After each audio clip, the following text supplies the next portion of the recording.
Let's Get Harry. Let's Get Harry is a 1986 American action film directed by Stuart Rosenberg. It stars Michael Schoeffling, Thomas Fahrenheit, Wilson, Glenn Frey, Rick Rossovich, Ben Johnson, Mark Harmon, Gary Busey, and Robert Duvall. Their film direction is credited to Alan Smithee, a pseudonym used by directors who repudiate their involvement in a film. Plot. In Colombia, an American engineer named Harry Burke is overseeing the opening of his company's water pipeline. In the middle of the unveiling ceremony, a group of rebels arrives to kidnap an American diplomat who is in attendance. In the process, Harry is also kidnapped. Word of the kidnapping reaches Harry's brother Corey and his friends Bob, Spence, and Kurt, who were all awaiting Harry's return. The men and co-workers at the factory learn that Harry's kidnapping was orchestrated by a drug lord named Carlos Archibald.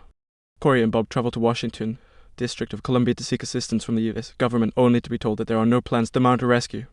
Harry's father, Harry Burke, SR, is despondent over the kidnapping of his son.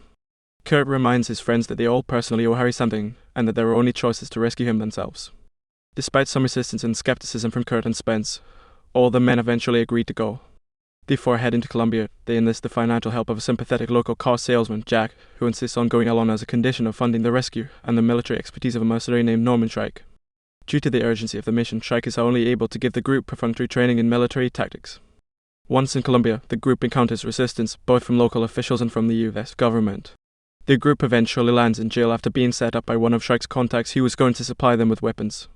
They are handed over to U.S. officials and put on a plane back to the U.S. Just prior to takeoff, the group manages to escape, but Kurt decides to give up and go home.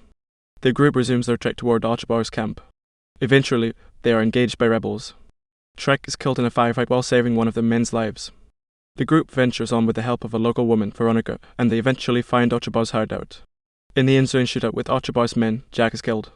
The group is able to save Harry and escape, destroying Archibald's camp in the process. Harry and the men return home to a hero's welcome. Cast. Michael Schoeffling is Corey Burke, Thomas Fahrenheit.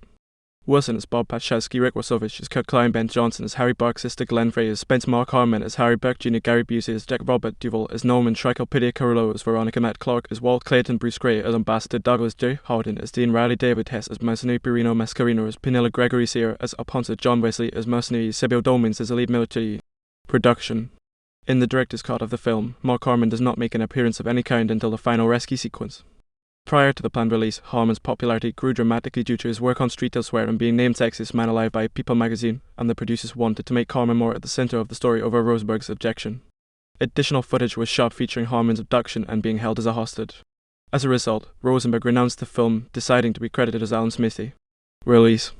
The film was released on October 31, 1986, in 133 theaters regionally in the United States and grossed $140,980 for the weekend. Let's Get Harry is currently only available on VHS and Laserdisc. It has not been released on DVD.